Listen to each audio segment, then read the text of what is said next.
comment se fait-il que vous acceptiez quelqu'un qui se revendique haut et fort, hein, j'ai mis des vidéos, bien sûr, il est censuré, etc., etc. Mais certains peuvent témoigner. Et puis vous faites vos recherches, vous n'êtes pas des handicapés mentaux. Et voilà. Azoulay, d'accord, André Azoulay, d'accord, le conseiller du commandeur des croyants, la blague, il dit voilà, moi je veux un État palestinien, il n'en veut pas en réalité. Mais regardez à quel point ces gens sont dans la ruse. Il dit moi je veux un État palestinien, mais pas parce que je leur veux du bien, c'est pour le bien d'Israël. Et lui, il conseille le roi du Maroc. C'est ça, tu trouves ça normal? Tu trouves ça normal? À un moment donné, tu dis pas attends, mais qu'est-ce qu'il fout là, lui? Qu'est-ce qu'il fait là, ce juif talmudiste pro-israélien? Il travaille pour les intérêts d'Israël, et nous, vous nous permettez de crier, c'est ça, c'est tout ce qu'on te permet en fait. Israël, bah, Israël, ah, bah, Israël, c'est tout. Tu es un Palestinien. Tu es un Palestinien. Les Juifs considèrent le Maroc comme une seconde terre promise. S'il n'y a pas de Maroc, il n'y a pas d'Israël. S'il n'y a pas de Hassan II, il n'y a pas de création d'Israël. Hassan II, il a permis aux Israéliens de gagner la bataille des 6 jours. D'accord? Effectivement, gagner cette guerre de 67 grâce à l'aide du Maroc. Eh bien, sans le Maroc, Israël n'aurait peut-être pas gagné la guerre des 6 jours. Alors, tout commence en 1965, on est 2 ans avant que débute la guerre des 6 jours. Les grands leaders du monde arabe se retrouvent à Casablanca. C'est le 3e grand sommet de la Ligue arabe. Alors, vous vous en doutez, le Mossad ne fait pas partie de la liste officielle des invités, mais il est là et il va recueillir des informations cruciales. Il y a un protagoniste, c'est Nasser, le président égyptien, le leader de la coalition arabe. Alors dans quel état d'esprit est-il à la veille de cette conférence? Il déclare à Assouan en février: l'année 1965 est la plus dangereuse des années de la lutte arabe. Israël prétend que les Arabes s'apprêtent à perpétrer une agression. Cela signifie qu'Israël a l'intention de nous attaquer. Nous devons donc être prêts à riposter. En septembre, donc quelques mois après, a lieu ce sommet de la plus haute importance. À l'ordre du jour, l'état des forces armées des pays de la Ligue arabe, avec cette question: sont-ils prêts à faire la guerre contre Israël? L'autre homme clé de cette histoire, c'est Hassan II, le roi du Maroc. Il va permettre aux renseignements israéliens de connaître ses ennemis. Et c'est à ce moment-là que le Mossad va donc entrer en action. Oui, absolument. Le Mossad va donc préparer cette opération en amont de la conférence. Plusieurs jours avant, une équipe du Shin Bet et du Mossad, il s'appelle à Tsiporim, donc les oiseaux, vont occuper le dernier étage du très luxueux hôtel à Casablanca où sont attendus les dirigeants arabes et où va aussi avoir lieu la conférence. Mais la veille de ce sommet, Hassan II est pris de panique et il somme les agents israéliens de quitter l'hôtel. Mais au terme de cette conférence, il va livrer aux agents israéliens l'enregistrement complet de cette conférence. Hassan II a tout enregistré en secret. Il n'a pas confiance dans les invités de la Ligue arabe. C'est à peine croyable. Mais qu'est-ce que les Israéliens vont bien pouvoir découvrir sur ces cassettes? Alors, les enregistrements vont révéler qu'il est question de créer un commandement arabe unifié pour mener les hostilités contre Israël. Et le point crucial, c'est que les rangs arabes sont profondément divisés. On va pouvoir entendre des échanges extrêmement vifs entre Hussein de Jordanie, mais aussi Nasser. Et alors, ce qui est vraiment important, c'est que les nations arabes vont vraiment révéler leurs faiblesses. Elles ne sont absolument pas préparées pour une guerre contre Israël. Et c'est vraiment sur la base de ces informations-là que Tsahal va lancer les premières opérations de la guerre des 6 jours en 67. Alors voilà un dirigeant arabe sunnite qui est censé être solidaire de ses homologues arabes. Pourquoi Hassan II a-t-il fait ce choix? Qu'est-ce qui l'a motivé? Alors, ce qu'il faut savoir, c'est qu'avant déjà ce sommet, le Maroc et Israël entretenaient déjà des relations stratégiques. Hassan II avait accepté que des juifs marocains émigrent vers Israël, en échange de quoi Israël fournissait une aide logistique au Maroc, notamment en formant ses militaires.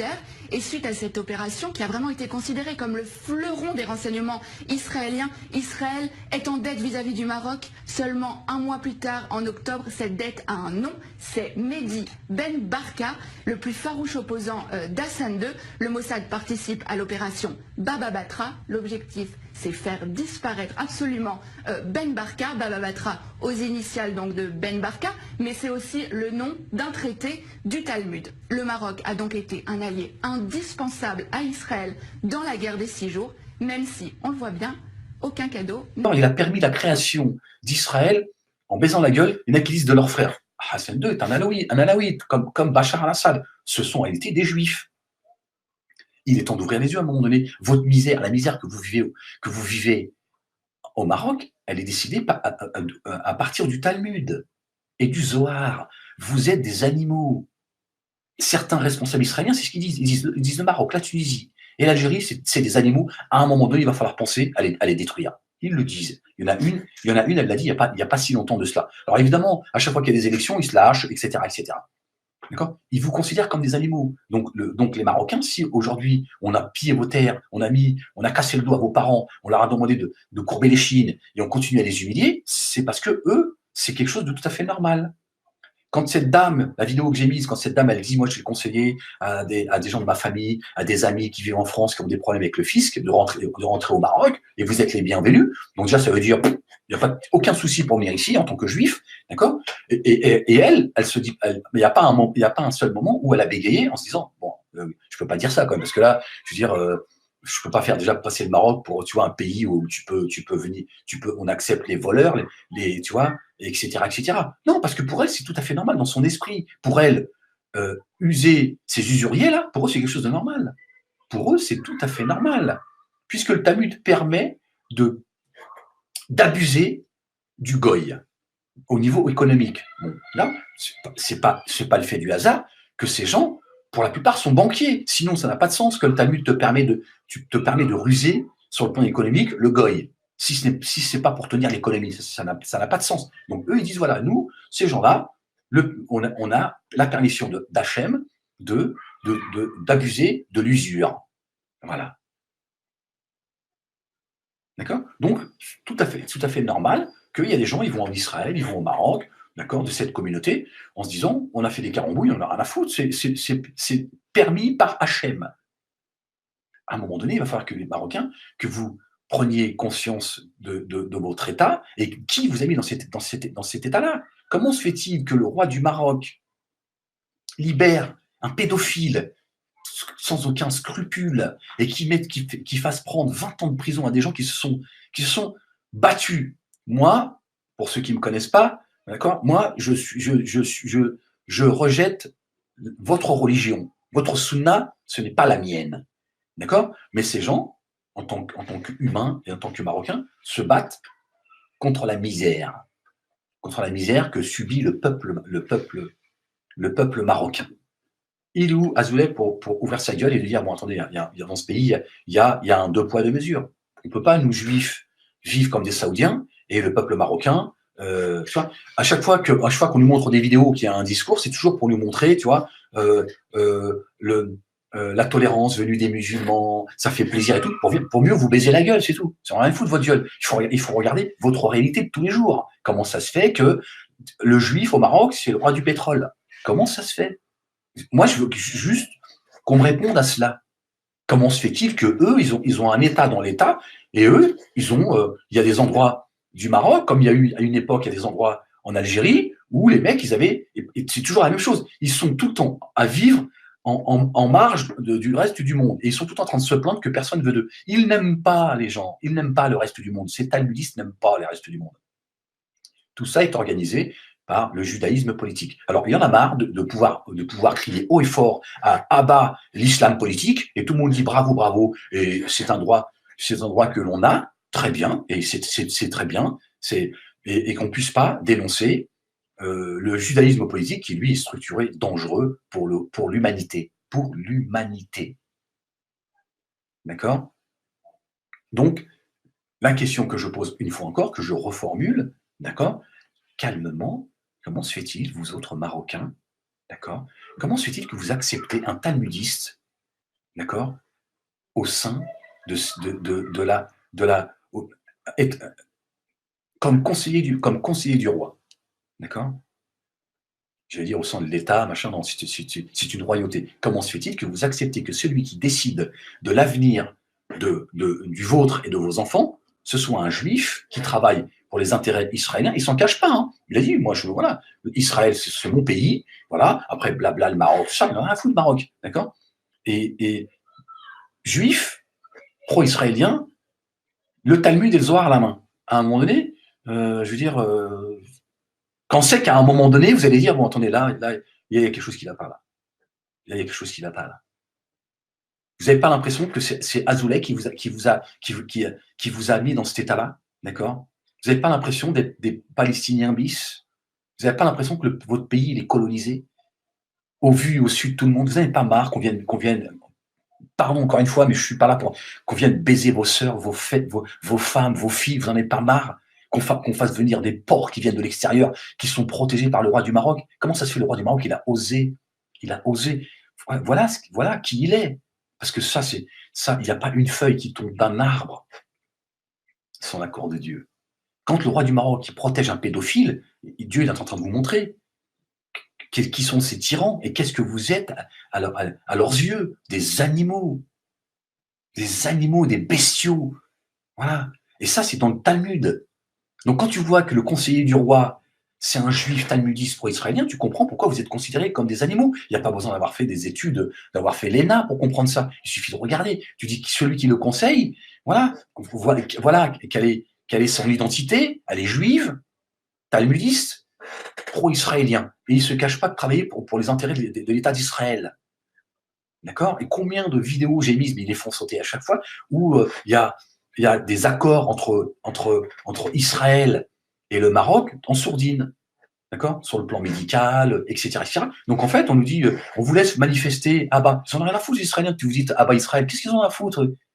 Tu peux crier à bas Israël du jour et nuit. Qu'est-ce qu'ils en ont à foutre? À partir du moment où ils vous contrôlent, vous êtes sous contrôle. Tu dis, nous, on ne veut pas crier à bas Israël. On a d'autres choses à foutre que de crier à bas Israël comme des crétins. Nous, on veut que ces gens, ils dégagent.